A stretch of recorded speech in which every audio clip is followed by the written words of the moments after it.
नमस्कार दोस्तों, स्वागत है आपका आज हमारे माई सोनी अपडेट्स पर। तो आज हम आपके लिए लेकर आए एक और न्यू वीडियो। तो इसमें देखते हैं, ये है क्लास 11 चैप्टर 2 जीव जगत का वर्गीकरण। तो इसमें हम एक चैप्टर पढ़ते हैं, टॉपिक पढ़ते हैं साइनोबैक्टीरिया। साइनोबैक्टीरिया नील हरित शैवाल, इंग्लिश में बोलते हैं इसको ब्लू ग्रेन एल्गी। तो साइनोबैक्टीरिया, इसकी उत्पत्ति 3 बिलियन वर्ष पूर्व हो चुकी थी। सेकंड टॉपिक, साइनोबैक्टीरिया को ग्राम नेगेटिव बैक्टीरिया कहते हैं। थर्ड, सर्वप्रथम प्रकाश संश्लेषण फोटोसिंथेसिस, जो ऑक्सीजन मुक्त साइनोबैक्टीरिया ने सर्वप्रथम O2 मुक्त करी थी। इस प्रक्रिया को के संश्लेषण प्रक्रिया कहते हैं। हरित क्रांति, जिसमें हमने पादपों की उत्पादकता को बढ़ावा दिया था। श्वेत क्रांति, जिसमें हमने दूध की उत्पादकता को बढ़ावा दिया था। नील क्रांति, जिसमें हमने मछलियों की उत्पादकता को बढ़ावा दिया था। ऑक्सीजन क्रांति क्या होगी? O2 क्रांति की उत्तरदायी कौन है? नील हरित शैवाल साइनोबैक्टीरिया, ब्लू ग्रीन एल्गी भी बोलते हैं इनको। इनमें O2 मुक्त नहीं हुई थी। प्रकाश संश्लेषण, पृथ्वी पर सर्वप्रथम प्रकाश संश्लेषण सल्फर बैक्टीरिया। तो ये देखते हैं C6CO2 + 12H2S प्रकाश वर्णक पिगमेंट, इसको बोलते हैं पिगमेंट। प्रकाश वर्णक को इंग्लिश में बोला जाता है पिगमेंट। फिर ग्लूकोज आया। ग्लूकोज के अणु C6H12O6 + H2O।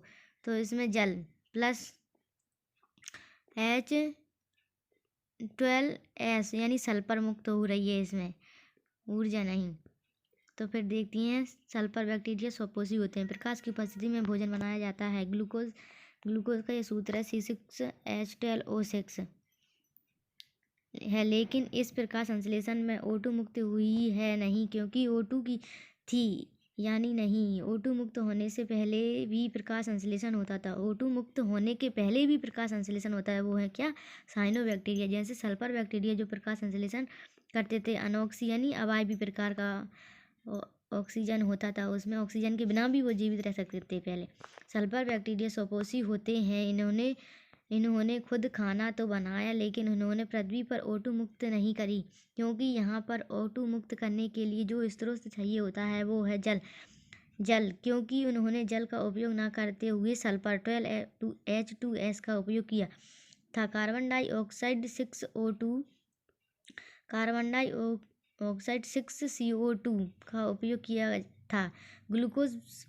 ग्लूकोज का ये सूत्र है C6H12O6 बनाया था। सल्फर S में कुछ अणु निकल गए थे। जल H2O बना था, लेकिन ऑक्सीजन नहीं निकली थी।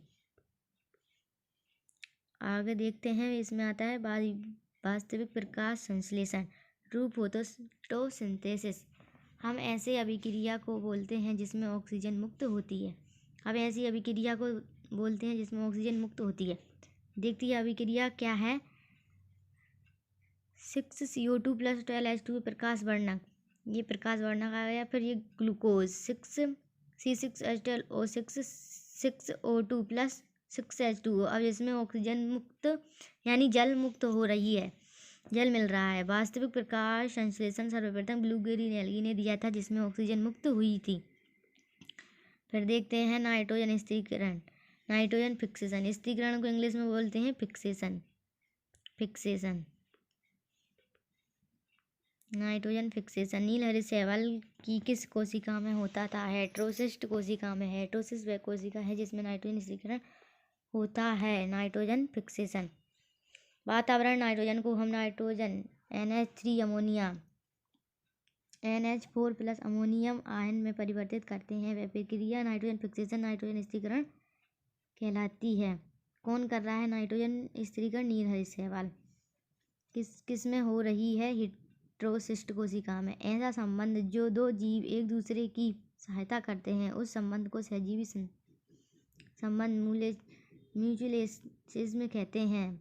साइकस, जिम्नोस्पर्म, एजोला, टेरिडोफाइट, इसमें भी होता है ब्लू ग्रीन एल्गी। एनाबीना की हेटेरोसिस्ट में होएगा नाइट्रोजन स्थिरीकरण, और ये एनाबीना साइकस, एजोला जैसे पादपों की मूल के साथ एक सहजीवी संबंध स्थापित करेगा, और वो मूल कहलाएगी प्रवाल मूल, कोरोइड रूट्स।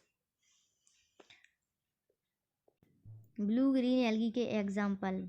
तो इसको देखते हैं। एग्जाम्पल आएगा एनावीना नॉन स्टॉप ऑसिलेटोरिया। तो एग्जाम्पल के हिसाब से भी आ सकते हैं क्वेश्चन।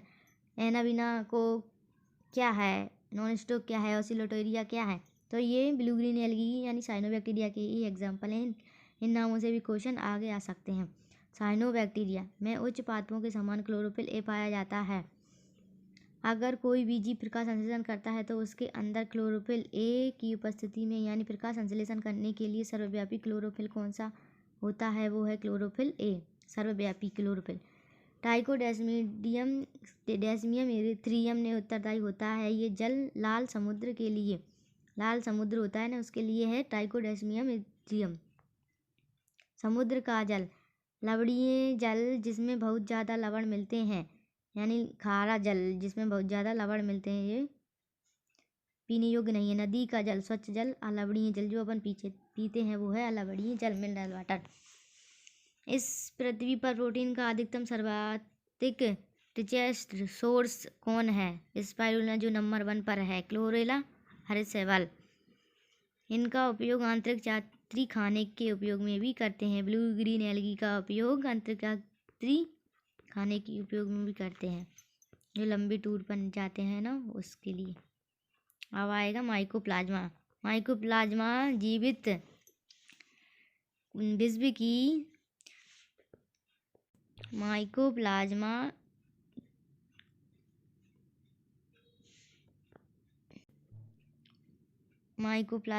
विश्व की सबसे छोटी जीवित कोशिका है। सबसे छोटे जीव माइकोप्लाज्मा, छोटी कोशिका माइकोप्लाज्मा। इसकी माप 0.1 mm से 0.1 mm तक होते हैं। इनमें कोशिका भित्ति नहीं होती। कोशिका भित्ति आकार को निश्चित बनाए रखती है।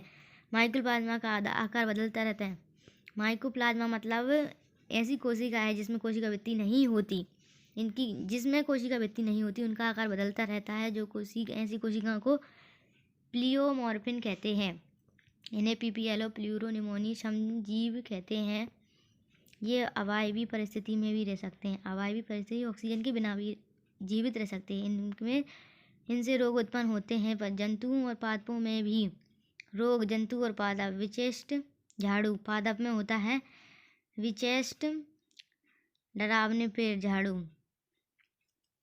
Little leaf of brinjal. निम्न में से